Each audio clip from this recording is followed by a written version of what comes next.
We're back for our 5 best bets for the NBA here on the final day of November 30th. We've only got, I think, 7 games today in the National Basketball Association, but we will make do with what we are given. We have 8 games. 8 games today in the NBA, and of course, 5 of those games we're going to have best bets for. So, folks, before we get into the video, make sure to hit that subscribe button down below for some more daily NBA best bets here on the channel. Earlier today, we posted our college basketball best bets, so go make sure to check out that video if you have not yet. Also, again, today's a Sunday, so week number 13 of the NFL season is fully going. And we have our predictions, best bets, and best player props posted to the channel, so you're not going to want to miss those videos. Make sure to go check those out on the channel. And today, we are back on Greedo Plays MMA with our UFC 323 predictions. In the main event, the rematch for the Bantamweight Championship, Merab Dvalishvili takes on Petr Yan. So go make sure to check out Greedo Plays MMA today at noon for our predictions for the final UFC pay-per-view on ESPN. Okay, really final pay-per-view ever, because the Paramount deal, hey, honestly, big W for the fans. Anyways, let's get on to the first of our 5 best bets today for the association as we kick things off with a money line play. Okay, let's get this out the way. This would be number 5 out of all the bets I'm making today. I would put this dead last in the bets that I would predict, in order, okay? Yes, it's still a top 5 bet today. It would probably be the last bet I would make, okay? So if you want to look in confidence order, don't really have a 1 through 4 listing for you. This is dead last, though. So I will say that right away. This is going to be number 5. But anyways, here it is. We're going to take the Atlanta Hawks to go on the road and beat the Philadelphia 76ers. Why this is 5, you may ask? The Hawks can be random sometimes, and the same thing can be said about the Philadelphia 76ers. By the way, yesterday, a 4-1 day yesterday? Hey, there we go. No, 3-2 day. The Nuggets. The Nuggets got us with this. I can't get a Suns game right. But shout out to the Mavs, not just covering, but going to LA and beating the Clippers. They need to tear it up over there in Los Angeles. How about Ant going off? Cade, I think we were a rebound/point away from winning that one. I think we were 1 off, or were we 2 off? Anyways, and then how about the Indiana Pacers? I like the Bulls, but man, that Bulls fall off. It sucks, man. It really sucks. Shout out to the Pacers, though, for winning that game. Indiana, don't look now, 6 games out of the play-in. Nah, that team needs to keep tanking. Need a better pick next season. Absolutely need it. Okay.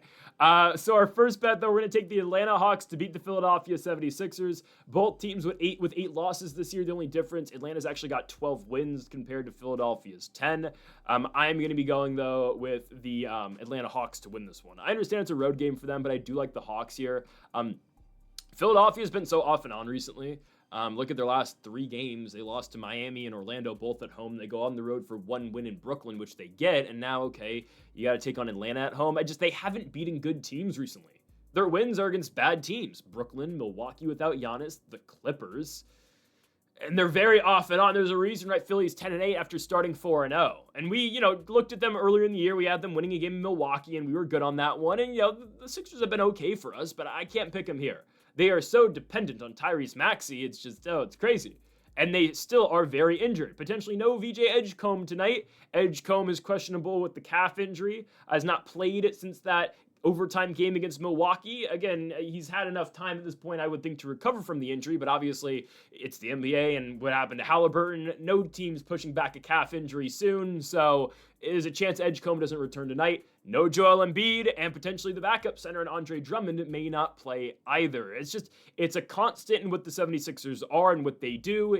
Injuries. They can't avoid them. Now, the one bright spot, though, I keep mentioning our guy, Jared McCain. Oh, he's so back. He's back. McCain actually plays big minutes now. He played 30 coming off the bench against Brooklyn. He scored 20 points. Second leading scorer for the Sixers. Oh, it's great. So happy Jared McCain has found his touch. It was a small stint down to the G League, I believe, the Delaware Blue Coats for Jared McCain. He found his rhythm. He's found his shot, and he's back. He's 3 days into college, and he's 2 lectures behind, right? Isn't that what that was? Anyways.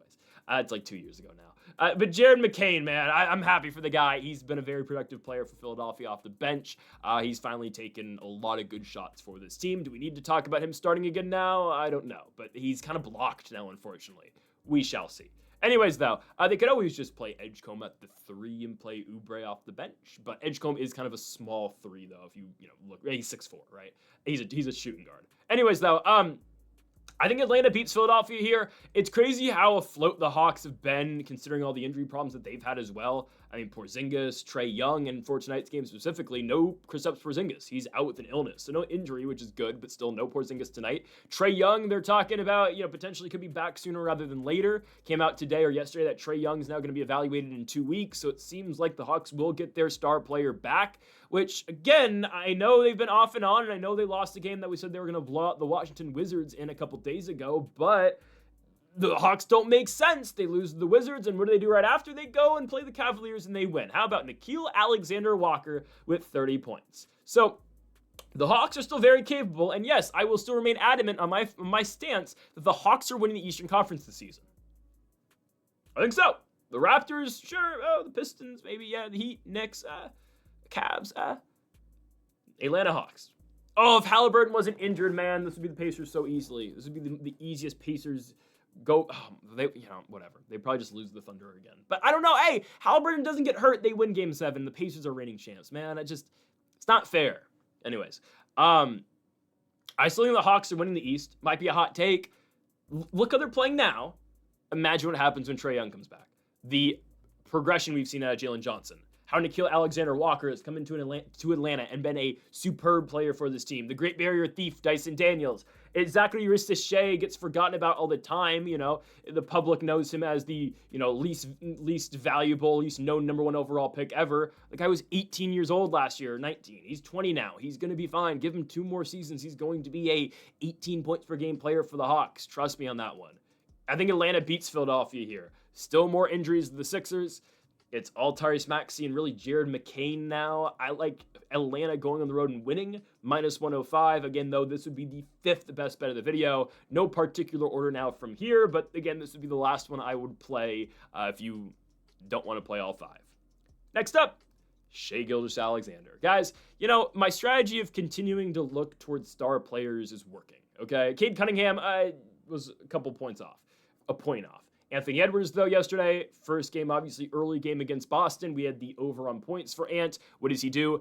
39 points. So looking at star players and looking at the best guys in the league has worked so far for us. And it has worked a lot this season when we look at the rating defending most valuable player in Shai Gilgeous-Alexander. We usually take Shai's points. Today I'm looking at points, rebounds, and assists for Shai Gilgeous-Alexander. Why? Well, Shai recently, a season-long average, no, but recently Shai's been averaging around 13 RA per game.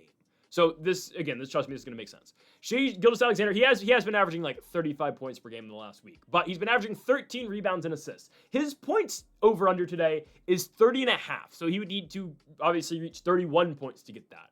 The way I'm seeing this tonight, okay, if his average for RA is 13, then we only need 30 points out of SGA rather than the 31 points we need on the points player prop today. So I'm going to take the PRA instead. I mean, we need one last point. Now, don't get me wrong. Will SGA probably still end up scoring 35, 38, 40 points anyways? Probably. But again, it just lowers the bar by 1 point. We only need 30 now instead of 31. Because Gilgeous-Alexander has been pretty consistent on his rebounds and assists. You're going to see probably around 6 or 7 assists per game. And yes, 6 or 7 rebounds per game out of SGA as well.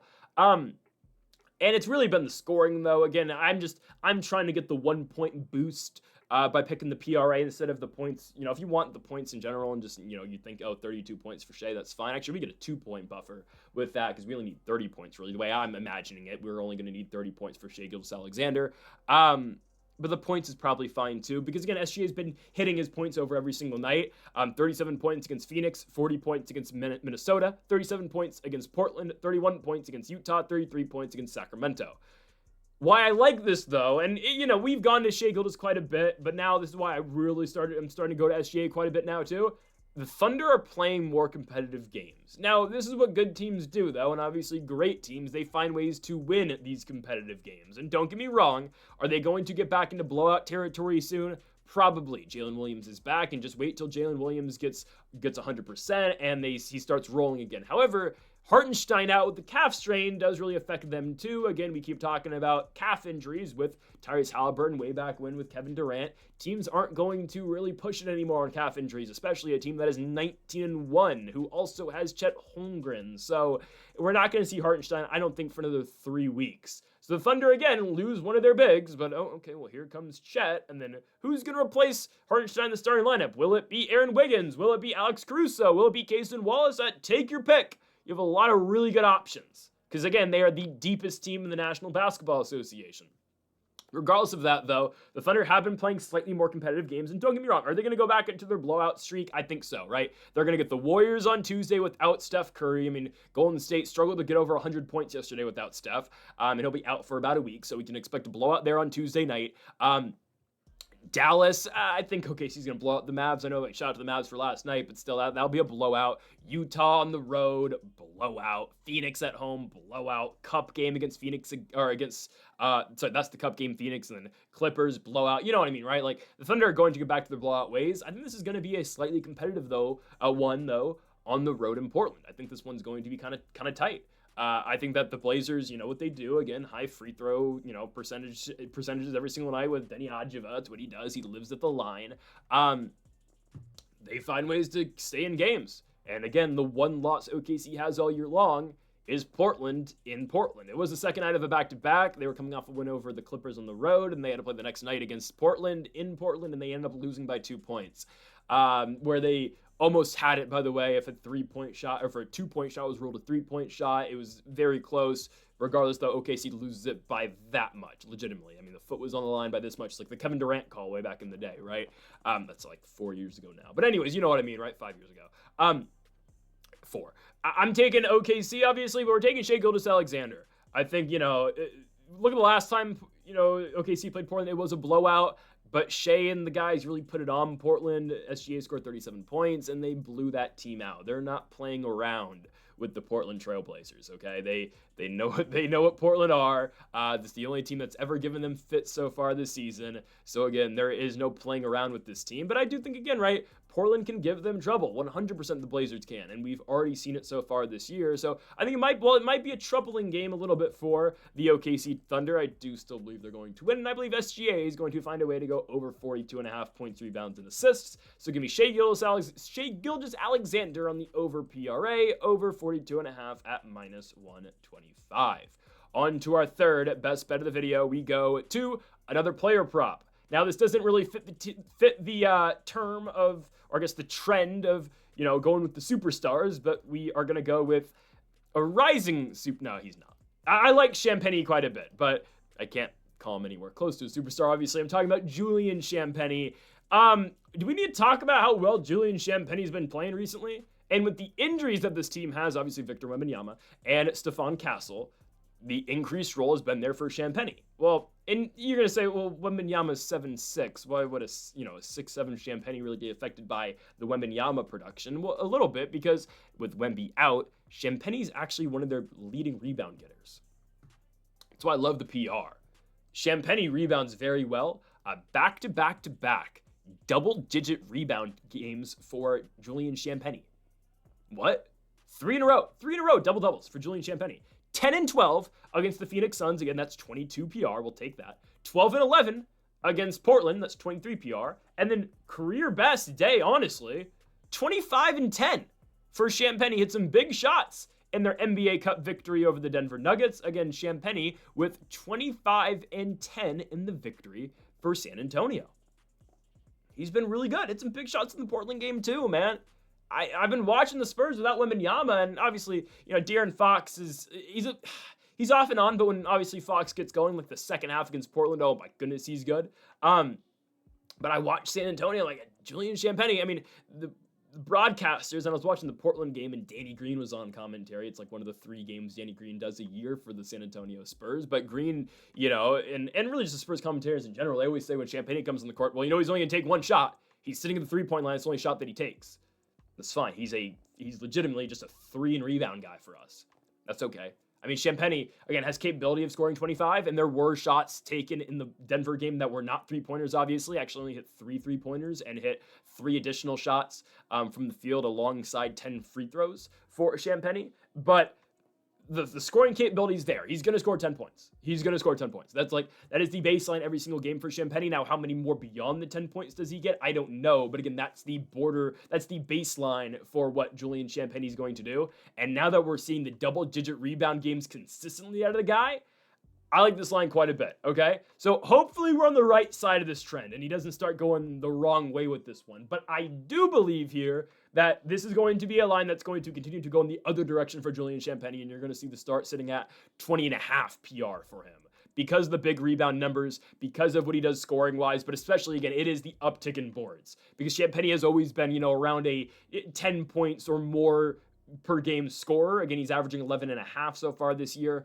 I only averaged 7 points per game in the month of October. He's averaging right now 13 in the month of November. But he's always been, again, just that 10 points per game guy, will play big minutes, sits on the three-point line. That's the only shot that he's really looking to take. But now, Mitch and San Antonio, they've been trying to get Champagny more and more involved. They get him the basketball, and they, work plays in now for Champagny as well. And now you tack on the rebounds as well. He's always been a good rebounder, but now, again, it's really been on display because of the fact that San Antonio is working in smaller lineups. You're playing centers like Luke Kornet, but the better rotation for us is when Kelly Olynyk is on the court, and that's when you see a lot of Champagny. Because you're going to see Champagny play with that second unit, obviously. With Stephon Castle out, you're going to see different rotations for San Antonio and different lineups on the court at the same time. That's what's putting Champagny in a starting role. But Kornet doesn't play the same minutes Champagny does all the time. So Olynyk's going to come in, and Kelly's never been the best rebounder, right? Kelly's just in there to be a big body and shoot some threes that he likely won't hit.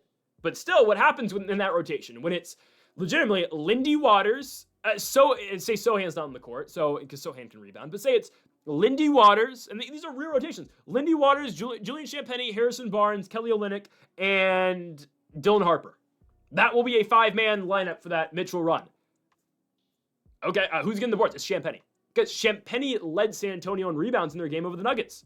Keldon Johnson had 8 boards, and usually Johnson's on the court too, in all fairness, but Johnson had 8 boards, Kornet had 6, Olynyk had 1. And yes, that's the starting center, Luke Kornet, who plays 28 minutes, only having 6 rebounds. 10 rebounds go to Julian Champagny. So Champagny's a very active rebounder, and with him now playing 36 minutes, I don't think he's going to play exactly 36 again tonight against the Minnesota Timberwolves, but how many minutes he got against the Nuggets at elevation. Champagny's playing 36. He plays the most on the team. A guy, again, who's normally in a bench role, playing 36 minutes for you and giving you a good 36 minutes, giving you 25 points. That's absolutely huge. I'm going with Julian Champagny tonight. I don't really think the matchup affects much. I mean, well, it is Minnesota coming off the second night of a back-to-back, so we might see some shots fall short, some tired legs out there. In all fairness, though, Minnesota was at home in Minneapolis yesterday. They played an earlier game against Boston, so there's enough time to recover. But this game is at 3 o'clock, so 4 o'clock. So it's like, 26 hours later from their tip-off time against Boston. You're going to see some shots fall short, and there's more rebound opportunities for Champagny. Again, the points are going to come, and the shots are going to come as well for Champagny. So I think we're fine here. Give me Julian Champagny over 18.5 points and rebounds on the road at the Target Center against the Minnesota Timberwolves. That is listed again at -115. On to our 4th best bet of the video, and we go to maybe the most confident play of the day. It's not the best odds, but I feel pretty good about it. It's the Memphis Grizzlies beating the Sacramento Kings. This is at -145 for the Grizzlies to get this one done on the road in Sacramento at the Golden One Center, and it does feel fairly automatic. The Kings are horrible, and Memphis is kind of finding their ways right now. And in such a weak bottom half of the Western Conference, the Grizz are going to find themselves in the play-in. Here, I'll break down to you the 10 teams making the Western Conference play-in. Oh, it's the 10, or making the playoffs / play-in. It's the 10 teams in right now. It's OKC, it's Los Angeles Lakers, it's the Rockets, the Nuggets, the Spurs, the Wolves, the Suns, the Warriors, the Blazers, the Grizzlies. Those are your 10 teams. The only team that could get in, Mavericks, Jazz. The Jazz don't want to win, though. For as fun as the Jazz can be, they don't want to be in that position. Even though I believe OKC has their pick, but I think it's top 8 protected, I think. So we'll see. But Utah doesn't want to win. They want the number 1 pick like they want every single year. And Dallas, maybe. There is the potential, though, that Anthony Davis gets moved, Kyrie Irving gets moved, and it's just Cooper Flag and friends. But hell, it worked yesterday. And how about Klay Thompson yesterday? I mean, the Mavs don't win yesterday if not for those big shots for Clay. I mean, maybe Megan was in the crowd again, Free Tory, but hey, how about Klay Thompson? That was ooh man, that took me back to I don't want to say the good old days, some of the Lakers guys. I hated the Warriors supremacy, but you know what I mean. I mean I could not believe my eyes. Some of those shots Klay Thompson was hitting at the Intuit Dome yesterday against the Clippers. Anyways, the only two teams that could get in, I think, out of those 10 would be, or outside the 10 would be Utah and Dallas. I don't believe so. So Memphis, for as bad as they have looked, and for the fact that we're talking about Ja Morant trade, we're talking about their regression at a Ja, and it is fair 100%. Memphis is still in the play-in realm. Now, again, are they going to win anything? Probably not. I don't know. We know who the top 7 teams are in the West. And I know Golden State's without Curry right now, but we know the top 7 are the 6 in right now, and then Golden State. Who's going to be the 8th team that gets in? It's going to be either Phoenix, Portland, or Memphis. I would like to lean probably Memphis, honestly. I mean, they were the 8th seed last year. And what's your reward for getting in again this year? Oh, yeah, go to OKC again. Go blow another 30-point lead to the Thunder. Oh, right? But I mean, I think they probably are the 8th best team in the West still. They have shown, I mean, after a rough start, they've won, 4 or 5? Memphis has? Yeah. Beating Sacramento, beating Dallas, losing to Denver, beating New Orleans, and beating the Clippers. Are those good teams? No. But at the same time, they had to play tougher teams to start the season. Now they're afforded to play these bad squads. I mean, coming up, Sacramento tonight on the road. In San Antonio, probably an L, but then 3 straight home games against the Clippers, Blazers, and Jazz. Those are probably wins. And then after that, go back to Los Angeles where you just beat the Clippers last night or 2 nights ago. So I don't mind this team. And after that, Minnesota and then Washington and then Utah again with OKC. I mean, like there's some winnable games for the Grizzlies. I'm not telling you this team's going to win a championship this year. Obviously not, but I do believe they are the 8th best team in the Western Conference. Will Ja get traded? I don't know right now. Morant is out with the calf strain. Again, we talk about all the times. Calf strains, teams don't want to test them. Obviously, if Ja tears his Achilles like Tyrese Halliburton, then you can't trade him anymore. And you know, the way Ja plays, there's a chance of that with his explosiveness. I know, again, he's not been playing too well this year, but the guy's still explosive. He's still going to take his chances, obviously. You don't want to rush Ja back, obviously, if you're still trying to maintain what little trade value he currently has because of, again, on and off the court issues. The Grizz are not losing to the Kings tonight, though. I understand they're on the road. Look how bad the Sacramento Kings are. They don't play defense. And Memphis is a team that's going to make you pay because they have really good shooting. If you do not guard up on this team, Jaren Jackson's going to hit threes. Santi Aldama's going to hit threes. Cedric Coward's going to hit from mid-range. Jock Landale will shoot threes. And Cam Spencer will definitely make you pay from beyond the arc as well. Zach Edey can give you trouble. Obviously, he's huge. He out-rebounded and outplayed Ivica Zubac the other day. Who's to say he's not going to completely outplay Drew Eubanks? Sacramento's going to be forced to have to play Maxime Reynaud just because Drew Eubanks is 6'9", 6'10". Yeah, he's not going to fare well against Zach Edey. Memphis is going to have so much size on Sacramento, and again, the Kings are probably going to have to use their pace to try to win this game, but when you don't play defense, it's a problem. Kings still have not won since that fan called out Zach LaVine and the entire team for not playing defense on Wednesday night. They're not winning one here. But it is their first home game since that incident, so I don't know. It's a matter of time. I say it all the time. It's a matter of time before everybody from this team gets traded except for Keegan Murray. And what I mean by that is everybody is available to get traded other than Keegan Murray. You know, I would like to think that maybe, Devin Carter would be on that list. But, this team doesn't play Devin Carter. So I don't know. Why do they not play Devin Carter? It's beyond me. I don't understand. You used the 13th pick on Devin Carter just 2 years ago, and you are yet to play him. If he's really that bad, if you think he's that bad, show it to us. You have nothing to lose. Why doesn't Devin Carter even get rotational minutes? It does not make sense to me. It's like, why doesn't Maxime Reynaud play 22 minutes every single night? Why do you start Drew Eubanks over Maxime Reynaud? You have nothing to win. You have nothing to play for anymore. Play your young guys. I don't get it. And it's like, why does Keon Ellis not play? Well, why doesn't Keon Ellis play for this team? He's only 25, but no, we gotta watch. Guys, again, the Kings, they started digging in their own grave when they decided, let's go with DeMar DeRozan with a fast-paced team. Now then against DeMar, I said before, he's the worst possible player on this Kings squad. And it's just like, I don't know what you do, because what team's gonna really want DeMar DeRozan? DeMar DeRozan does not fit in with any team. I'm like trying to think, like, what team would say, oh yeah, we'll take DeMar right now? A team that's like somewhat competitive right now too. I just don't know. I mean, I can't actually think of a playoff team right now that would take DeMar DeRozan. There is not. There's not one. Maybe I'm like missing one. Who would take him? Milwaukee? Maybe Milwaukee. But do they want that contract? Probably not. It's a problem the Kings have, man. I think Memphis wins. Again, I've detailed it. Bad defense will lead to wide open shots from Memphis, and you don't want to leave these guys open. They're going to make you pay from beyond the arc. Spencer will make you pay. Jaren Jackson will make you pay. I forget that Kentavious Caldwell-Pope's on this team. You leave him wide open, he will make you pay. There are guys that will give you trouble on this Memphis team, and Sacramento is just so horrible. They're not going to win this basketball game. Give me Memphis to take it on the road, -145 for the Grizz to go to NorCal and beat the Sacramento Kings. On to our final best bet of the video, we go to the Crypto.com Arena, as we are going with the Los Angeles Lakers to beat the New Orleans Pelicans. Give me Lakers -14.5 at home. Now, I can finally confidently say something like this because it's taken me a while to get here with the Lakers since, 2020 and I guess early 2021. The Lakers are finally back.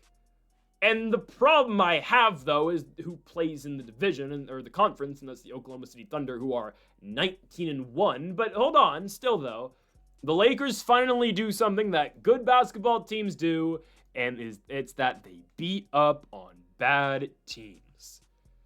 They finally do it, man. There was so many years the Lakers where, oh goodness, here comes, I don't know, who is a bad team? Here comes the Charlotte Hornets. Here comes the Washington Wizards into town, and we're winning a game. You know, I'll never forget the game at home against the Wizards on leap day on the leap day, February 29th, where the Lakers had to go into overtime with the pool party Wizards in, what was it, 22? 23? That was 24. 23-24 season. Like, gone are those days, honestly. They don't play those tight games anymore. At home, on the road, whatever. Like, they went to Utah, played them tight. At home, the Lakers do not let teams really hang around. They do get a lot of their separation in the fourth quarter, I will say that. I mean, hell, look at the Utah game that they played against the Jazz in LA, the game that Keontae George went crazy. But the Lakers, 10-point win over the Mavs, 17-point victory against the Clippers, 14-point victory at home against the Jazz. They don't really let teams hang with them anymore in LA. And with LeBron James back, and I know LeBron, is not putting up huge numbers. I mean, LBJ's averaging 16.5, which, it's good. It's just not LeBron levels. Are we looking at a first year with no LeBron James All-Star appearance, by the way? No, he'll get fan voted in, I think, right? Yeah, he'll definitely get fan voted in. What am I saying? Because I hope LeBron does not go All-Star game list. He has to be in the All-Star game. No, they'll find a way for LeBron to get in. They'll make a special Legends tier if they have to, like with Kershaw in the MLB or with Wade and Nowitzki way back in the day. But what the Lakers have done so far this year, man, you have Luka Doncic averaging 35 points tonight. You got Austin Reeves averaging 29 points a game. And on top of that, LeBron James is on the team too. And DeAndre Ayton's having a crazy year. And Rui Hachimura is having a really good year. And how about the bench presence? LaRavia, Smart. Oh my goodness, man. Gabe Vincent's back. Smart's out today, but still. This is great, man.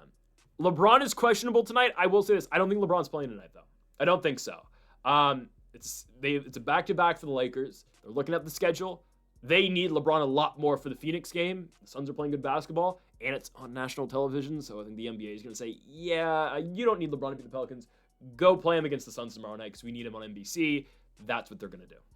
I don't think LeBron's playing tonight, and that's okay. For as much as I love LeBron, and LeBron's still a very great player, obviously, they don't need him to beat the Pelicans. I would much rather, they sit LeBron tonight, and then tomorrow night, okay, we need Bron for the Phoenix game 100%. That's the right move to make. The Lakers should win by 14.5 points, should win by 15 points. And yes, this is something that I have struggled to be confident with over the years, that, can the Lakers really bury a bad team? I am confident right now. Oh, by the way, who knows what the Pels are on a second night of a back-to-back? Trey Murphy did not play yesterday in the first night of the back-to-back against the Warriors. We'll see if he plays tonight. As the Lakers, players always come back for Lakers games. But it's still a second night of a back-to-back for Zion, Derek Queen, Jeremiah Fears, Alvarado, Sadiq Bey. All these guys played yesterday against the Warriors. Jordan Poole's still out, if I'm not mistaken, right? I think Poole's still going to be out for this game. We shall see. I don't think he's back yet. Maybe they'll watch. They'll play Poole today, won't they? I don't think it really matters. And who knows, again, will they really play Zion today?